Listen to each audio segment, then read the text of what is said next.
बिस्मिल्लाहिर्रहमानिर्रहीम। Means of dispersal. ये dispersal है ना, बहुत ही डिफरेंट है माइग्रेशन से। माइग्रेशन बेसिकली एक रिपीटिव प्रोसेस है जो कि बार बार होता है, लेकिन डिस्पर्सल क्या करता है, किसी भी जानवर को फॉरवर्ड मूव करता है ताकि जो है ना इनकी जो इन्वायरमेंटल रेंज जो है ना वो बढ़ सके। ठीक है, ये आसानी के साथ रिप्रोडक्शन करके अपनी सक्सेसफुल स्पीशीज कर सके ताकि जो है ना माहौल के अंदर सर्वाइव कर सके। तो इसमें जो है ना डिफरेंट मीन्स ऑफ डिस्पर्सन आ जाती हैं। सबसे पहले है जी लैंड ब्रीड्स। लैंड ब्रीड्स है, ठीक है। अब लैंड ब्रीड्स ये जियोलॉजिकल एविडेंस है। ये क्या है, जो कि इस बात की निशानदेही करता है कि पास्ट के अंदर ना मुख्तलिफ टाइम पीरियड के दौरान जो है ना ये लैंड ब्रीड्स से ना वो मौजूद थे। ठीक है, ये जो ट्रस्टियल कनेक्शन है ना कॉन्टिनेंटल लैंड मैस का, तो ये क्या करता है, एक ज़बरदस्त किस्म का जो है ना माइग्रेटरी रूट प्रोवाइड करता है लैंड मैमल्स को भी। ठीक है, ये करता है, ये जो लैंड ब्रीड्स है ये एक्सीलेंट किस्म का जो है ना वो माइग्रेटरी रूट प्रोवाइड करता है ताकि वो एक जगह से दूसरी जगह मूव कर सकें। अगर हम लोग इसकी एग्जांपल देखें तो जियोलॉजिकल पास्ट में नॉर्थ अमेरिका और साउथ अमेरिका उनका एक लैंड कलेक्शन था आपस में, ताकि जिसकी मदद से बहुत वैरायटी में जो थी ना वो एनिमल्स जो थे ना वो माइग्रेट कर जाते थे। ठीक है, ये क्या है बेसिकली लैंड ब्रीड्स क्या है जी, एक माइग्रेटरी रूट है। माइग्रेटरी रूट है किसके लिए, फॉर लैंड मैमल्स के लिए।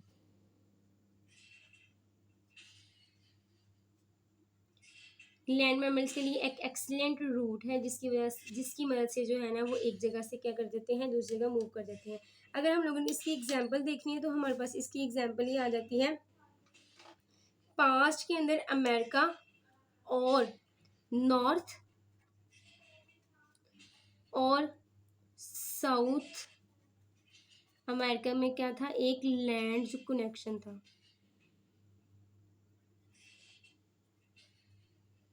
और ये ड्यूरेशन कौन सा था, ये ड्यूरेशन था जुरासिक पीरियड,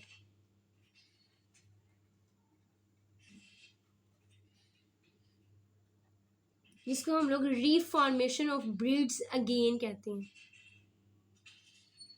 इसको हम लोग कहते हैं रीफॉर्मेशन ऑफ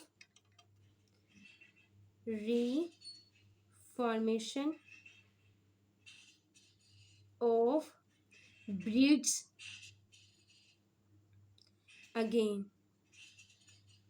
यानी कि इस दिन को ना हम लोग एस्थमस ऑफ पनामा भी कहते हैं। जिसको क्या कहते हैं, isthmus of Panama.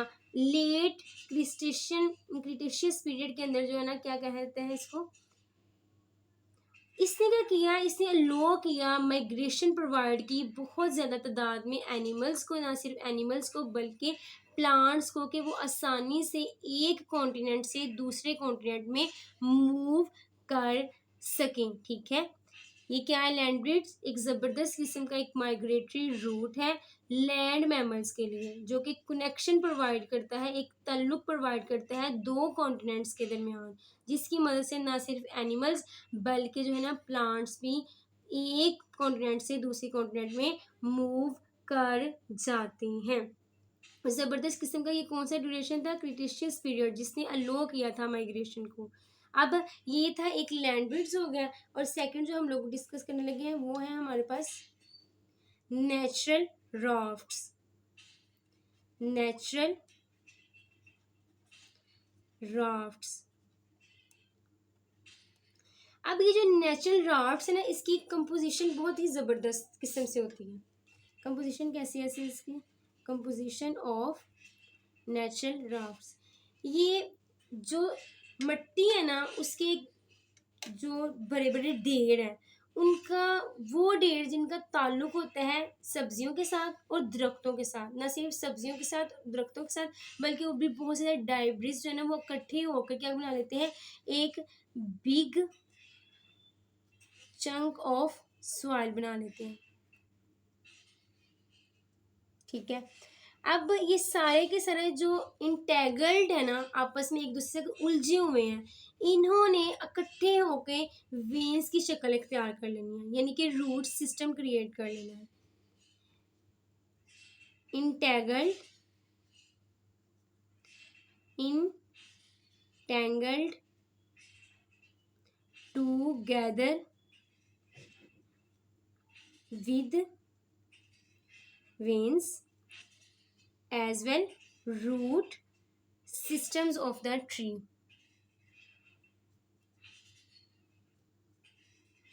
of trees।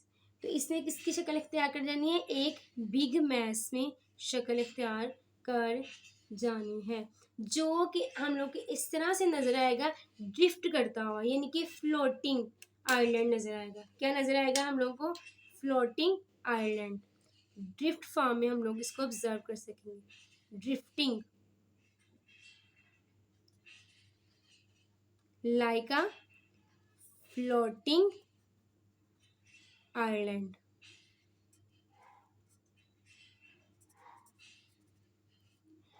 अब ये दरिया के अंदर भी हो सकते हैं या फिर ओपन सी के अंदर भी मौजूद हो सकते हैं। ये कहाँ कहाँ मौजूद हो सकता है, it is present in the open sea या फिर डाउन रिवर। बिल्कुल इसी तरह जैसे कि बहुत बड़े जो है ना आइस के ब्लॉक्स होते हैं ना, वो हम लोगों को समंदर के ऊपर फ्लोट करते हुए नजर आते हैं। बिल्कुल इसी तरह जो है ना, ये हम लोगों को नेचुरल ड्राफ्ट्स भी नजर आते हैं। क्या नजर आते हैं, जैसे हम लोगों को आइस के बड़े बड़े ब्लॉक्स नजर आते हैं ना समंदर के ऊपर या फ्लोट करते हुए, बिल्कुल इस तरह हम लोग को नेचुरल ड्राफ्ट्स भी हम लोग को देखने को मिलते हैं। नेक्स्ट हम लोग मजीद इसके बारे में डिस्कस करते हैं। ये जो ट्रस्टियन एनिमल्स है ना, वो या तो एक्सीडेंटली तौर पर या फिर ताल्लुक कायम कर लेते हैं, पैसेज ले लेते हैं इन ड्रिफ्टिंग मटेरियल के ऊपर, जो कि इनको इस काबिल कर देता है कि ये लॉन्ग जर्नी जो है ना वो आसानी से पानी के ऊपर जो है ना लॉन्ग जर्नी जो है ना वो ट्रैवल कर सके। नेचुरल जो ड्राफ्ट्स होते हैं ना, वो हम लोग ऑब्जर्व कर सकते हैं एक असेंबलीज ऑफ लाइफ के तौर पर। असेंबलीज ऑफ लाइफ के तौर पर जैसा कि ये देखिए विंगलेस इंसेक्ट्स भी हैं इसके अंदर, स्नेल्स हैं, स्क्विड्स हैं, स्नेक्स वगैरह हैं। ये सारे के सारे जो है ना वर्टिब्रेट्स वगैरह भी जो है ना वो एक जगह से दूसरी जगह जो है ना नेचुरल ड्राफ्ट्स के जरिए मूव कर जाते हैं। ये किस फॉर्म में हम लोग को ऑब्जर्व कर सकते हैं, ड्रिफ्टिंग फॉर्म में, यानी कि फ्लोटिंग आइलैंड के तौर पर। अब हम लोग नेक्स्ट देखते हैं आर्कटिक मैमल्स। किसमें, आर्कटिक मैमल्स। आर्कटिक मैमल्स जिसमें रेनडियर आ जाते हैं, पोल बियर्स आ जाते हैं, ये जो वॉल्व्स आ जाते हैं, ये आसानी से जो है ना लंबा जो सफ़र है ना इन फ्लोटिंग आइस के ज़रिए जो है ना वो तय कर जाते हैं, आइस बर्ज जिसको बोलते हैं। ठीक है, ये जो आर्कटिक मैमल्स इनके ज़रिए लॉन्ग जर्नी जो है ना वो अबूर करते हैं, इनको हम लोग क्या बोलते हैं, आइस बर्ज।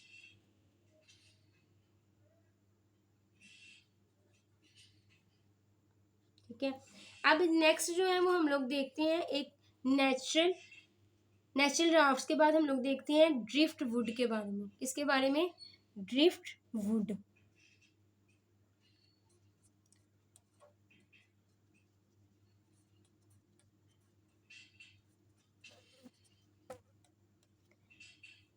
ये जो ड्रिफ्ट वुड है ना, ये एक्सीडेंटली तौर पर ट्रस्टियल फॉर्म्स जिसमें इंसेक्ट्स आ जाती हैं, बताती हूँ।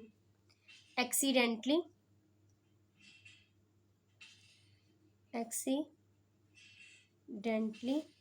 ट्रस्टियल फॉर्म, कौन सी फॉर्म, ट्रस्टियल फॉर्म। अब इसमें ट्रस्टियल फॉर्म में कौन आ जाता है जी, इंसेक्ट्स,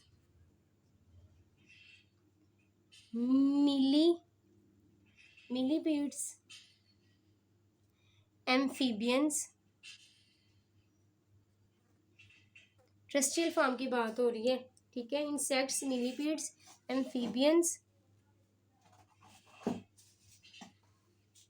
रेप्टाइल्स, ये सारे के सारे एक जगह से दूसरी जगह मूव करते हैं इन ड्रिफ्टिंग वुड की वजह से। किसकी वजह से? ड्रिफ्टिंग वुड की वजह से। कौन सी फॉर्म? ट्रस्टियल फॉर्म। अब नेक्स्ट है जी फेवरिंग गालास यानी कि विंड। फोर्थ पॉइंट में क्या आ जाता है? फेवरिंग गालास, या फिर हम लोग किसका नाम देते हैं? विंड्स का। स्ट्रॉन्ग जो विंड है ना वो भी इस बात की जिम्मेदार है कि वो ट्रांसपोर्ट करती है एग्स को, साइड्स को, स्पोर्स को, बल्कि इसके साथ साथ जो छोटे छोटे स्नेल्स होते हैं, स्पाइडर्स वगैरह जो है ना, वो स्ट्रॉन्ग विंड के ज़रिए भी एक जगह से दूसरी जगह मूव कर जाते हैं। किसकी मैंने आपको एग्जांपल दी है? साइड्स की, स्पोर्स, एग्स, स्मॉल स्नेल्स। बिल्कुल इसी तरह जब शदीद किस्म का तूफान आता है ना, तो उसके नतीजे वो भी जो है ना वो डिस्पर्सल का रिस्पॉन्सिबल होता है। वो भी किस बात का जिम्मेदार होता है? डिस्पर्सल का। जिसके ज़रिए जो है ना ये जो साहिली समंदर पर जो परिंदे मौजूद होते हैं वो भी जो है ना एक कॉन्टिनेंट से दूसरे कॉन्टिनेंट की तरफ मूव कर जाते हैं। These those that come by chance into a suitable environment। ठीक है, वो जानदार जिनको एक सूटेबल इन्वायरमेंट मिल जाता है वो परसिस्ट कर जाते हैं और खुद को इस्टेब्लिश कर लेते हैं उस पर्टिकुलर इन्वायरमेंट में। अदरवाइज अगर अनफेवरेबल लोकेशन मिल जाए तो वो डिस्ट्रॉय हो जाते हैं। तो इस फॉर्म की जो होती है ना डिस्पर्सल, उसको हम लोग ब्रॉडकास्टिंग कहते हैं। क्या बोलते हैं? ब्रॉडकास्टिंग। ब्रॉडकास्टिंग। अगर तो फेवरेबल कंडीशन मिल जाती है जानदार को तो वो अपने आप को एग्जिस्ट कर लेते हैं, अगर नहीं मिलती तो क्या हो जाता है? वो डिस्ट्रॉय हो जाता है। तो इस फॉर्म की जो डिस्पर्सल है उसको हम लोग किसका नाम देते हैं? ब्रॉडकास्टिंग का नाम देते हैं। नेक्स्ट हम लोग ओशैनिक करंट्स के बारे में पढ़ते हैं। किसके बारे में? Oceanic currents. फिफ्थ फॉर्म है जी ओशैनिक करंट्स। अब ये प्लैंक्टोनिक ऑर्गेनिजम्स ये अकेले जो है ना डिपेंड करते हैं पानी के ऊपर। किसके लिए? डिस्पर्सल के लिए। सिर्फ और सिर्फ किसकी बात कर रही हूँ? Planktonic organisms. ये सिर्फ और सिर्फ अकेले ही किस पे डिपेंडेंट है? इन ओशैनिक करंट्स के ऊपर, ताकि जो है ना ये डिस्पर्स हो सके। सिसाइल एनिमल्स की बात करें अगर, इसकी सिसाइल एनिमल्स जिसमें हम लोग की एग्जांपल्स आ जाती हैं ये ब्रायोजोएंस, अकाइनोडर्म्स, मुलस्क। ये भी जो है ना अगरचे इनकैपेबल हैं डिस्पर्सन के लिए, ठीक है, लेकिन इनके जो लार्वल स्टेजेस है ना जो कि फ्री स्विमिंग है वो भी आसानी से ड्रिफ्ट कर जाती हैं लॉन्ग डिस्टेंस पर by oceanic currents. Sessile animals, इसमें किसकी एग्जांपल मैंने आपको दी है? इनकी larval stages, specially larval stages. Sessile animals में मैंने दिखा ब्रायोजोएंस, अकाइनोडर्म्स और मुलस्क। ये भी इस काबिल नहीं होते कि डिस्पर्स कर सकें, लेकिन इनकी जो लार्वल स्टेजेस होती हैं वो इस काबिल होती हैं कि ये ओशैनिक करंट्स के ज़रिए जो है ना डिस्पर्स कर जाएं, एक जगह से दूसरी जगह मूव कर जाएं, ड्रिफ्ट कर जाएं लॉन्ग डिस्टेंस पर। ठीक है, नेक्स्ट हम लोग जो है ना फर्दर जो बात करेंगे वो मैन आदमी जो है ना वो भी बहुत बड़ा एक सोर्स है डिस्पर्सल का। ठीक है, माजी में अगर देखा जाए ना पिछली कुछ सेंचुरीज में, तो मैन भी probably been a far more effective agent of dispersal. ठीक है, जिसमें बहुत ज़्यादा क्रिएचर्स को इंट्रोड्यूस करवाया है, बहुत ही जो है ना वास्ट एरियाज के अंदर, बहुत ही जो दूर दूर एरियाज थे ना, इंसान ने ना बहुत ज़्यादा स्पीशीज़ को इंट्रोड्यूस करवाया है। जैसे अगर हम लोग बात करें डियर की और ट्राउट की, उसको इंट्रोड्यूस करवाया गया है न्यूजीलैंड के अंदर। किसमें इंट्रोड्यूस करवाया गया है? न्यूजीलैंड में।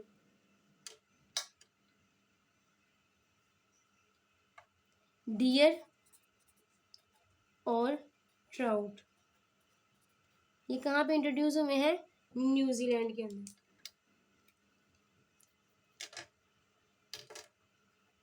न्यूजीलैंड में। ठीक है, अगर हम मैंगोज की एग्जांपल है तो वेस्ट इंडिया में, रैबिट्स की एग्जांपल लें तो वो कहाँ पे, ऑस्ट्रेलिया के अंदर। रैबिट्स कहाँ पे इंट्रोड्यूस हुए हैं, ऑस्ट्रेलिया में, ऑस्ट्रेलिया, ठीक है। और ग्रे स्क्रूल्स इंग्लैंड में। यूरोपियन स्टार्लिंग्स की बात की जाए तो उसमें नॉर्थ अमेरिका में, और बहुत ज़्यादा ऐसे जो है ना वो ममालिक, इंसान ने जो है ना यूरोपियन स्टार्लिंग्स को इंट्रोड्यूस करवाया है। और नेक्स्ट जो है वो हम लोग माइग्रेशन की बात करते हैं। माइग्रेशन भी जो है ना वो बहुत ही एक्सीलेंट किस्म का वे है डिस्पर्स होने का। माइग्रेशन बहुत ज़्यादा एनिमल्स के ग्रुप्स जैसे कि इंसेक्ट्स हैं, बर्ड्स हैं, फिशेस हैं, वो लॉन्ग डिस्टेंस के ऊपर ना सीजनल माइग्रेशन करते हैं। डिस्पर्सल की तरह जो माइग्रेशन है ना उसमें भी मूवमेंट ही होती है। क्या होती है, मूवमेंट ही होती है एक नए एरिया के अंदर। लेकिन एक one should not confuse migration and dispersal. आपने कभी भी माइग्रेशन और डिस्पर्सल में कंफ्यूज नहीं होना है। ये जो माइग्रेशन है ना ये रिपीटिव एक प्रोसेस है जो बार बार हो जाता है। लेकिन जो डिस्पर्सल है ना ये एक ही दफ़ा होता है जो कि किसी भी जानदार को आउटवर्ड जो है ना वो मूव करता है। डिस्पर्सल क्या है, वन वे आउटवर्ड मूवमेंट है। जबकि जो माइग्रेशन है वो क्या है, टेम्परेरी है और रिपीटिव है। माइग्रेशन क्या है, रिपीटिव है, रिपीटेटिव है, और साथ साथ ये क्या है, ये टेम्परेरी है, ये आर्जी है।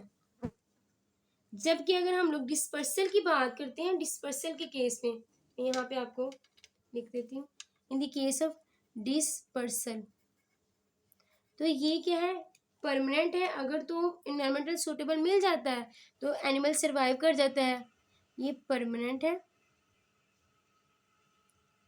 और रिपीटिव नहीं है, ठीक है। इनवेरिएंट रिजल्टिंग फ्रॉम डिस्पर्सल में भी परमानेंट। ये थे बेसिकली 7 किस्म के जो है ना मीन्स ऑफ डिस्पर्सल जिसके ज़रिए जो है ना वो एनिमल जो है ना एक जगह से दूसरी जगह मूव करते हैं। सबसे पहले लैंड ब्रिड्स देखा हम लोगों ने, ठीक है। उसके बाद natural rafts and the third is the driftwood, fourth is the favouring gales या winds, and the fifth is the oceanic currents, 6 man और 7 is the migration, ठीक है।